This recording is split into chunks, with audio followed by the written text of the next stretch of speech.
Very good morning, all of you. My name is Akhil Kaushik, and I'm working as an assistant professor at TIT Engineering College, which is a Birla Institute located in Bhiwani, Haryana since 1943. And today I'll be discussing a very important topic of C, that is pointers. Okay, so now the thing is why we need to learn pointers. So first of all, pointers are considered as the most confusing topic in the C language. A lot of people give up on C just because of pointers, as they find it too hard to understand. Because of pointers, plethora of future programmers also lose their interest and don't want to do a coding job. But today we will try to discuss and simplify this Herculean concept of pointers. I hope you'll enjoy it. तो जैसा आप इस example में देख सकते हैं, हमने अपनी जो इम्पोर्टेंट हेडर फाइल्स ली, standard input output dot H और console input output dot H, और उसके बाद हमने अपने मेन फंक्शन के अंदर डिफाइन करा है एक सिंपल वेरिएबल ए जो कि इंटीजर टाइप का है. तो क्लासिक सी के अकॉर्डिंग ये मेमोरी के अंदर लेगा 2 बाइट्स. और सेकंड स्टेप में हमने क्या करा है, हमने ए को इनिशियलाइज करा है, मतलब हमने ए की इनिशियल वैल्यू दी है व्हिच इज 10. ठीक है जी. तो होगा क्या, बेसिकली जैसे कि हम ये वेरिएबल डिक्लेयर करेंगे, इंस्टेंटली आपका ऑपरेटिंग सिस्टम मेमोरी के अंदर कोई भी 2 बाइट्स एलोकेट करेगा. किस नाम से? ए के नाम से. तो हमने यहाँ पे जो एग्जांपल लिया है इसमें आप देख सकते हो कि इसके अंदर मेमोरी लोकेशन 109 और 110, मतलब बेसिकली 2 बाइट्स वो एलोकेट करेगा किस नाम से? ए के नाम से. और आप देख सकते हैं कि वहां पे उसने एक वैल्यू स्टोर करी है जो वैल्यू है 10. Okay, so before coming to pointer, I would like to repeat a bit about variable. So what exactly is a variable? Variable is basically a container which stores any constant value at a particular instant. Okay, तो आप इसको इस तरह समझ सकते हैं कि जो भी हम वेरिएबल डिक्लेयर करते हैं वो मेमोरी में कहीं ना कहीं स्टोर होता है, और जिस भी लोकेशन पे स्टोर होता है तो वहाँ पे उस कांस्टेंट, जैसे अभी हमारे पास a की वैल्यू 10 है, तो उसकी वैल्यू हम बढ़ा सकते हैं, घटा सकते हैं. 10 की जगह हम वहाँ पे 100 भी स्टोर करा सकते हैं, लेकिन उसका स्पेस का जो एड्रेस है वो सेम रहेगा, जो उसका नाम है वो सेम रहेगा. ठीक है जी. तो वेरिएबल क्या होगा, आपका एक तरह का मेमोरी स्पेस होगा, आपका एक तरह का किराए का मकान है जिसके अंदर से किराएदार चेंज होते रहेंगे लेकिन मकान नंबर सेम रहेगा. तो अब आते हैं पॉइंटर पे. तो पॉइंटर क्या होगा? पॉइंटर भी आपका एक तरह का वेरिएबल है, मतलब कि ये मेमोरी के अंदर ही स्टोर होगा, लेकिन किसी नॉर्मल कांस्टेंट को स्टोर करने की बजाय, आई रिपीट, किसी नॉर्मल कांस्टेंट को स्टोर करने की बजाय ये किसी और वेरिएबल का एड्रेस स्टोर करेगा. ओके, सो पॉइंटर अब हमें समझ आ गया. Now we are coming to pointer declaration and definition. तो as you can see in this particular example, मैंने यहाँ पे 2 एग्जांपल लिए हैं थोड़ा सा क्लियर करने के लिए. सो पहला एग्जांपल मैंने लिया एक वेरिएबल को डिक्लेयर करने का, जैसे मैंने डिफाइन करा इंटीजर डाटा टाइप का एक वेरिएबल है ए, और सेकंड स्टेटमेंट में मैंने उसको इनिशियलाइज करा, उसको मतलब मैंने डिफाइन करा, उसको वैल्यू दी मैंने 10. और अगर हम चाहें तो ये दोनों चीजें हम एक ही साथ कर सकते हैं, जैसा कि थर्ड स्टेटमेंट में लिखा है कमेंट में, इंटीजर a इक्वल टू 10. तो यहाँ पे मैंने डिक्लेयर भी कर दिया है और डिफाइन भी कर दिया अपने वेरिएबल को. सिमिलरली जब हम अपना पॉइंटर डिफाइन करेंगे, तो क्योंकि ये आपका एक अलग तरह का वेरिएबल है, तो ये बताने के लिए आपके कंपाइलर को कि this is a different kind of variable, हम उसके डिक्लेरेशन के टाइम पे उसके नाम के स्टार्ट में यूज करते हैं स्टार सिंबल. ओके, तो जैसे हमने यहाँ पे देख सकते हैं स्टेटमेंट है आपकी जो है स्टेटमेंट 4 कि एक इंटीजर टाइप का हमने पॉइंटर डिक्लेयर करा है जिसका नाम है AP. तो वेरिएबल का नाम AP ही है, स्टार से आपको कंफ्यूज नहीं होना. स्टार यहाँ पे सिर्फ ये बता रहा है कि ये आपका एक सिंपल वेरिएबल नहीं है, ये आपका एक पॉइंटर वेरिएबल है. और सेकंड स्टेटमेंट जो है उससे नीचे, मतलब फिफ्थ स्टेटमेंट, वहां पे हमने क्या दिखाया, वहां पे हमने ये बताया है कि कैसे हम अपने पॉइंटर को इनिशियलाइज कर सकते हैं. तो AP नाम का जो पॉइंटर है वहां पे मैंने कौन सी वैल्यू दी? एड्रेस ऑफ ए. जी हाँ, इस एंड का मतलब है एड्रेस ऑफ ऑपरेटर, मतलब कि ए आपका मेमोरी में जहां भी स्टोर्ड है उसका जो एड्रेस है वो वैल्यू मिल जाएगी आपके AP नाम के पॉइंटर वेरिएबल को. और अगर हम चाहें तो इन दोनों स्टेटमेंट्स को आपस में एक साथ मर्ज करके लिख सकते हैं, जैसे हमने ऊपर सिंपल वेरिएबल को एक ही लाइन में डिक्लेयर और डिफाइन करा था, वैसे हम अपने पॉइंटर्स को भी एक ही स्टेटमेंट के अंदर डिक्लेयर और डिफाइन कर सकते हैं। जैसा कि इसमें आप देख सकते हैं लास्ट स्टेटमेंट जो है हमारी integer star a b equal to address of a. Right, so now we have understood the basic concepts of variable and pointers. So now we'll do a bit of play around, okay? So the first statement, as you can see in this particular example, this is basically declaring a variable and initializing it. The second statement, which is declaring a pointer variable and then initializing it. अब आपको already पता है इसका मतलब क्या है, तो मैं उसको repeat नहीं कर रहा हूँ। Now, जो थर्ड स्टेटमेंट है, इसमें हम क्या कर रहे हैं, इसमें हम प्रिंट कर रहे हैं ए की value, which is a very simple statement. Directly हम प्रिंट कर रहे हैं ए की वैल्यू, तो वो मैं आपको सब चेक कर सकते हैं, उसकी वैल्यू आनी चाहिए 10। सेकंड स्टेटमेंट जो हम यहाँ पे कर रहे हैं, वहाँ पे हम क्या कर रहे हैं कि ए का एड्रेस प्रिंट कर रहे हैं। तो जैसा हमने डिस्कस किया था, एंड जो आपका एम्परसेंड सिंबल है, इसका मतलब होता है एड्रेस ऑफ ऑपरेटर। तो एड्रेस ऑफ ऑपरेटर हम चेक कर रहे हैं, और क्योंकि मेमोरी एड्रेस प्रिंट करने की बात कर रहे हैं, इसलिए हमने परसेंट डी की जगह परसेंट यू लिया है, क्योंकि परसेंट यू का मतलब होता है अनसाइंड इंटीजर। ठीक है जी। तो मेमोरी जब भी हम यूज़ करेंगे, जब भी मेमोरी एड्रेस की बात करेंगे, जब भी हम पॉइंटर की बात करेंगे, हम हमेशा यूज़ करेंगे एक ही डाटा टाइप प्रिंट करने के लिए, दैट इज अनसाइंड इंटीजर। क्योंकि पॉइंटर स्टोर करेगा एड्रेस, और एड्रेस आपका हमेशा होगा पॉजिटिव, इसीलिए हम हमेशा यहाँ पे यूज़ करेंगे अनसाइंड इंटीजर, और उसका फॉर्मेट स्पेसिफायर होता है परसेंट यू। तो आप देख सकते हैं सेकंड स्टेटमेंट और थर्ड स्टेटमेंट दोनों का आउटपुट सेम है। क्यों? क्योंकि एपी नाम का जो पॉइंटर वेरिएबल है, उसके अंदर क्या स्टोर हो रहा है, एड्रेस ऑफ ए। एग्जैक्टली। तो इसी वजह से सेकंड स्टेटमेंट और थर्ड स्टेटमेंट दोनों का आउटपुट आना चाहिए सेम।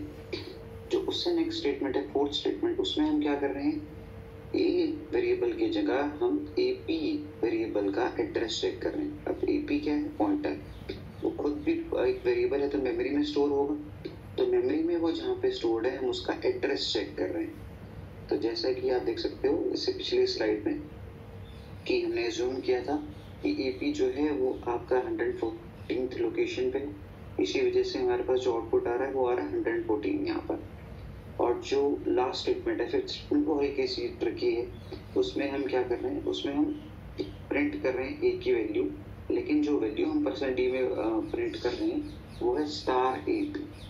अब आपको मैंने बताया था कि जब भी हम पॉइंटर डिक्लेयर करते हैं, वहाँ पे हम स्टार यूज़ करते हैं, लेकिन जब हम वैल्यू की बात कर रहे हैं तो स्टार ए पी का मतलब क्या होगा, आप देखिए नीचे मैंने अलग से टेक्स्ट बॉक्स में हाईलाइट करके लिखा है। अब स्टार ए पी क्या है, एड्रेस ऑफ ए। तो जब भी आपका स्टार और एड्रेस दोनों ऑपरेटर आपके एक साथ आएंगे, तो वो आपस में कैंसिल आउट हो जाएंगे और सिर्फ ए रह जाएगा। आई रिपीट, स्टार का मतलब क्या है, value at operator, address of operator है एंड का मतलब। तो हम बात कर रहे हैं स्टार ए पी मतलब star ampersand a, that means value at address of a, that means value of ए।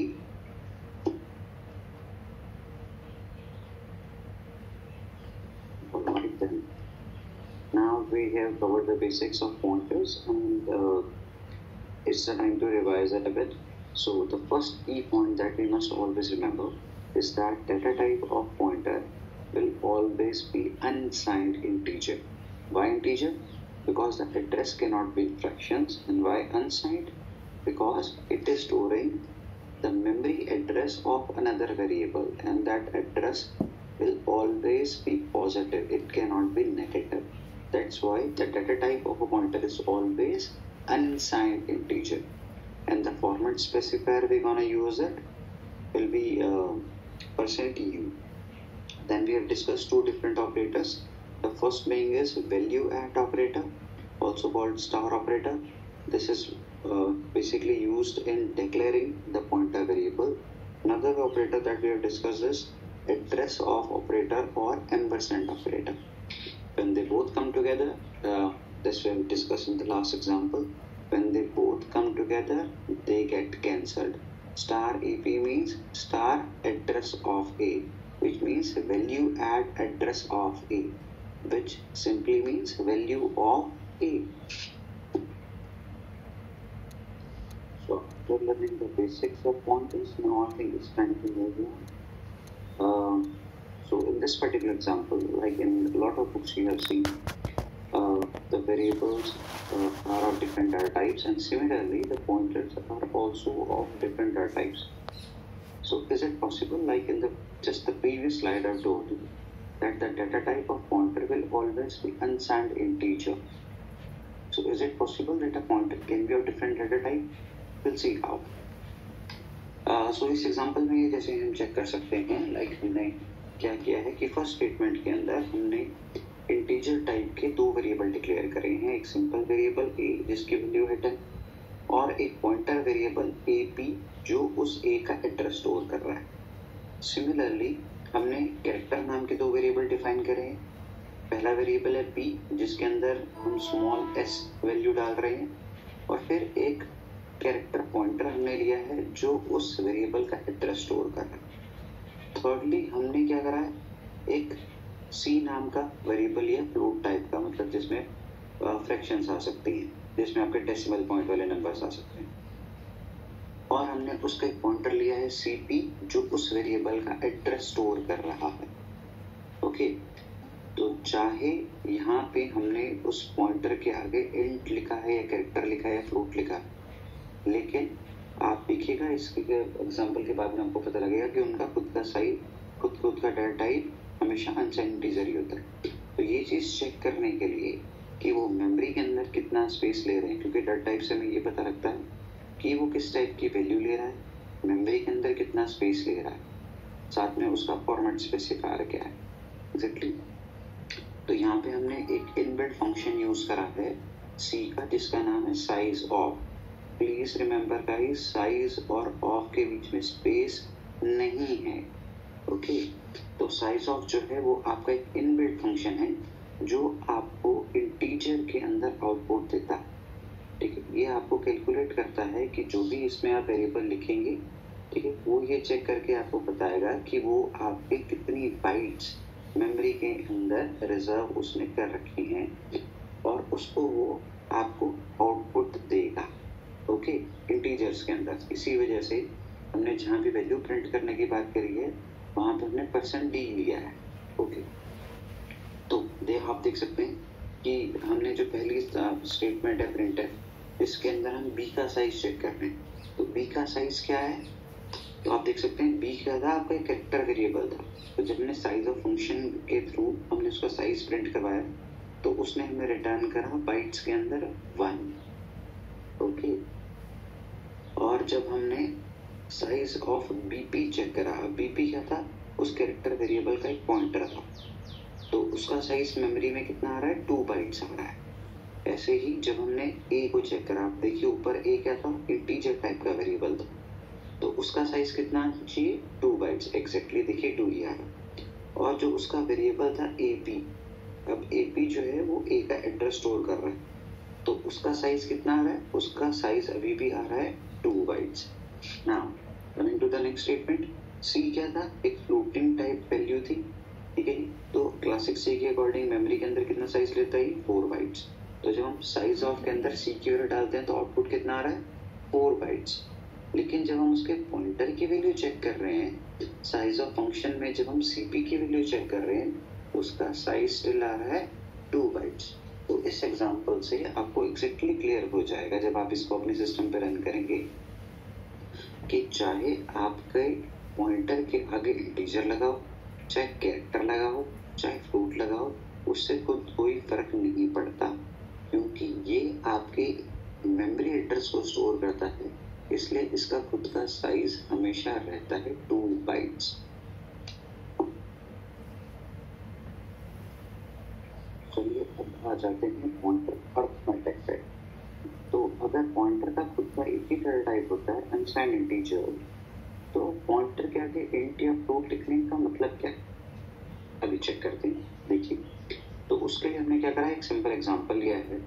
इसके अंदर फर्स्ट स्टेटमेंट में आप देख सकते हैं हमने वही इंटीजर टाइप के 2 वेरिएबल डिक्लेयर करें, एक सिंपल वेरिएबल और एक उसका पॉइंटर वेरिएबल जो उस वेरिएबल का एड्रेस स्टोर कर रहा है AP। सेकेंड स्टेटमेंट में हमने फ्लोट टाइप के दो वेरिएबल लिए, एक सिंपल फ्लोट टाइप वेरिएबल और एक पॉइंटर वेरिएबल CP जो उस फ्लोट वेरिएबल का एड्रेस स्टोर कर रहा है। नाउ हम इसमें ये चेक करते हैं कि जब भी हमने इसमें अलग अलग टाइप के वेरिएबल लिए हैं तो उनके अर्थमेटिक में डिफरेंस आता। फॉर एग्जांपल आप चेक कर सकते हैं वैल्यू ऑफ AP। तो वैल्यू ऑफ AP हम चेक कर रहे हैं तो क्योंकि पॉइंटर की वैल्यू चेक कर रहे हैं इसलिए फॉर्मेट स्पेसिफायर हमने यूज किया %EU। नाउ जब भी हमने उसकी वैल्यू चेक करी तो जैसे हमने एज्यूम किया था कि वो आपका मेमोरी लोकेशन 109 पे स्टोर हो रहा था तो हमारा आउटपुट उसके अकॉर्डिंग आना चाहिए 109। नेक्स्ट स्टेटमेंट में मैं क्या कर रहा हूँ, मैंने उसके अंदर 3 वैल्यू इंक्रीमेंट करी। मैंने AP के अंदर AP+3 की वैल्यू जो है वो असाइन कर रहा हूँ। नाउ क्योंकि AP को मैंने कौन सा डेटा टाइप दी है, इंटीजर, इसीलिए AP जो है वो 3 बाइट से इंक्रीज नहीं होगा क्योंकि इंटीजर का साइज होता है 2 बाइट्स। तो इसलिए 2 × 3 AP का साइज 3 की जगह 6 बाइट से इंक्रीज होगा।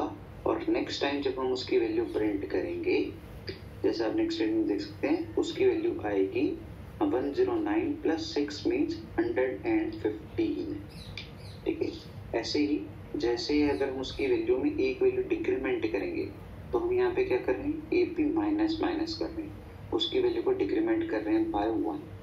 चाहे हम उसको बाय 1 डिक्रीमेंट करें लेकिन AP मेरा इंटीजर टाइप का पॉइंटर था इसलिए उसकी वैल्यू 1 की जगह 1 × 2 मीन्स 2 बाइट से डिक्रीमेंट होगी। और जब हम उसकी वैल्यू प्रिंट करेंगे नेक्स्ट टाइम तो उसकी वैल्यू 2 से डिक्रीमेंट होके वैल्यू प्रिंट होगी 113 इंस्टेड ऑफ 114। नाउ CP कौन सा वेरिएबल था मेरा, CP आप चेक कर सकते हैं मेरा एक पॉइंटर था फ्लोट टाइप का। तो CP की जब मैंने वैल्यू चेक करी तो आप चेक कर सकते हो इसे पिछली स्लाइड में, उसके अंदर आपने देखा कि CP का हमने एड्रेस एज्यूम किया है कि वो 116th लोकेशन पे है। अगर हम उसके अंदर 3 वैल्यू इंक्रीमेंट करते हैं तो CP+3 की वैल्यू जब मैं असाइन करता हूँ वापस से CP को, so instead of getting incremented by 3, क्योंकि CP का साइज जो है वो है फ्लोट टाइप का, फ्लोट मेमोरी में लेता है 4 बाइट्स, तो 4 × 3 तो 3 बाइट से इंक्रीमेंट होने की बजाय अब वो 12 बाइट से इंक्रीमेंट होगा। और उसका अगर पहले साइज 116 मेमोरी लोकेशन पे वो स्टोर था तो अब अगर उसमें 3 की वैल्यू मैंने इंक्रीमेंट करी तो अब जब अगर उसकी वैल्यू हम प्रिंट करेंगे तो आउटपुट आना चाहिए 128। तो आप ये एग्जांपल रन कर सकते हैं दोस्तों और चेक कर सकते हैं कि इसका आउटपुट सिमिलरली आएगा।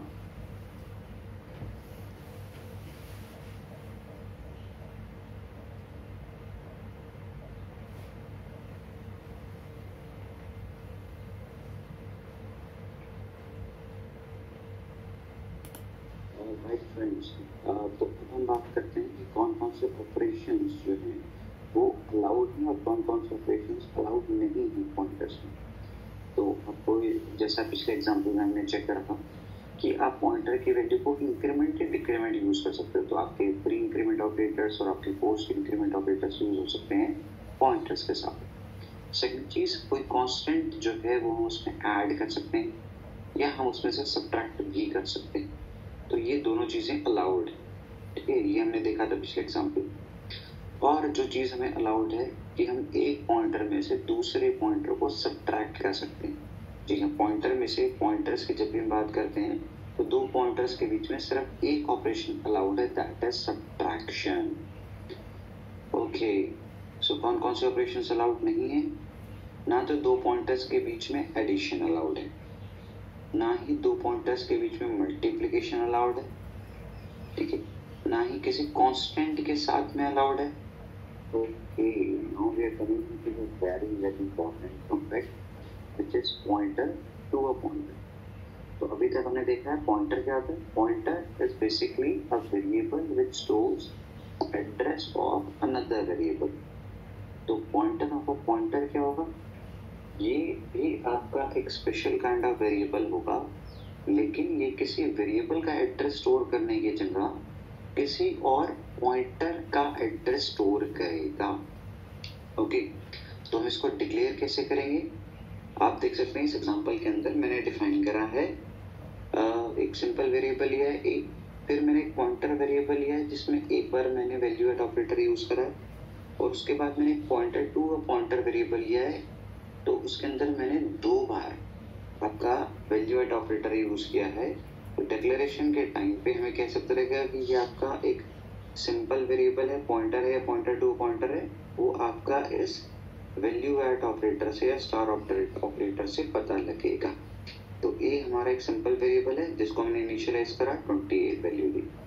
एपी जो है वो मेरा एक पॉइंटर वेरिएबल है जिसको मैंने उस ए वेरिएबल का एड्रेस असाइन करा। एपीपी जो है इसमें डबल स्टार लगे हैं, तो ये मेरा पॉइंटर टू पॉइंटर वेरिएबल है, और ये किसका एड्रेस स्टोर कर रहा है आप चेक कर सकते हैं, ये एक पॉइंटर का एड्रेस स्टोर कर रहा है, ना कि एक सिंपल वेरिएबल का। तो ये डिफरेंस हुआ आपके एक वेरिएबल में, पॉइंटर में, और पॉइंटर टू अ पॉइंटर में। नाउ अब ये जो एग्जांपल मैंने लिखा आप ये रन करके देख सकते हैं अपने कंप्यूटर पे, तो इससे आपको काफ़ी चीज़ें क्लियर हो जाएंगी। तो जो पहली प्रिंटफ स्टेटमेंट है उसमें हम क्या करें, डायरेक्टली ए की जो वैल्यू है उसको प्रिंट करके देख रहे हैं। सेकेंड में हम एड्रेस जो है ए का उसको प्रिंट कर रहे हैं with the help of address of operator. Third में हम क्या कर रहे हैं, एपी जो आपके ए का एड्रेस स्टोर कर रहा था उस पॉइंटर की वैल्यू चेक कर रहे हैं। तो ऑब्वियसली आपके सेकेंड और थर्ड स्टेटमेंट का आउटपुट सेम आना चाहिए। उसके बाद हम क्या कर रहे हैं, हमारा ये जो पॉइंटर वेरिएबल था हम इसका खुद का एड्रेस कहाँ पे है, ये मेमोरी में खुद कहाँ स्टोर्ड है, वो एड्रेस चेक कर रहे हैं। तो यहाँ पे हमने यूज किया address of operator followed by name AP.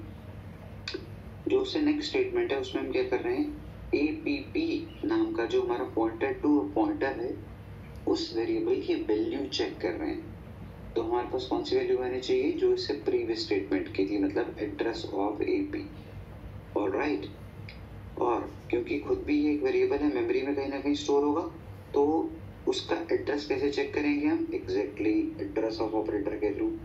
तो हम यहाँ पे प्रिंट करा सकते हैं वैल्यू एड्रेस ऑफ एपीपी, तो हमें ये पता लग जाएगा कि ये भी एग्जैक्टली हमारा कहाँ पे स्टोर्ड है। नाउ आपको याद होगा हमने स्टार एपी की वैल्यू प्रिंट करवाई थी, जहाँ पे हमने डिस्कस किया था कि जब भी आपका वैल्यू एड और address of operator mean star और एम्परसेंट एक साथ आएंगे तो वो आपस में कैंसिल आउट हो जाएंगे। Means value at address of a will simply be a. ऐसे ही हमने इसमें क्या किया, पॉइंटर टू पॉइंटर की वैल्यू प्रिंट करवाई है। तो जब भी हम स्टार स्टार ए पी पी की वैल्यू चेक करेंगे तो वो कैसे कैलकुलेट होगी, ऐसे कैलकुलेट होगी। ए पी पी क्या था, एड्रेस ऑफ ए पी, तो हमने क्या करा, ए पी पी की जगह हमने पुट किया एड्रेस ऑफ ए पी। तो एक स्टार एक एम्परसेंट से कैंसिल हो जाएगा और हमारे पास रह जाएगा स्टार ए पी। अब ए पी क्या था, एड्रेस ऑफ ए, तो हमने ए पी की जगह पुट किया एड्रेस ऑफ ए। अब दोबारा हमारे स्टार और एम्परसेंट एक साथ आ रहे हैं, वो आपस में कैंसिल आउट हो जाएंगे और रह जाएगी ए की value. Alright guys, best of luck. Try this example and you'll learn a lot. Okay, best of learning. Okay, so now we have come to the end of my video. So in this particular video we have talked about the basics of pointers. So pointers it's a very interesting topic, and as you can see in the above examples, we have discussed everything which covered the basics of pointer. So in the next video we'll talk about the advanced features of pointers. Okay, so don't miss that. Okay, best of luck.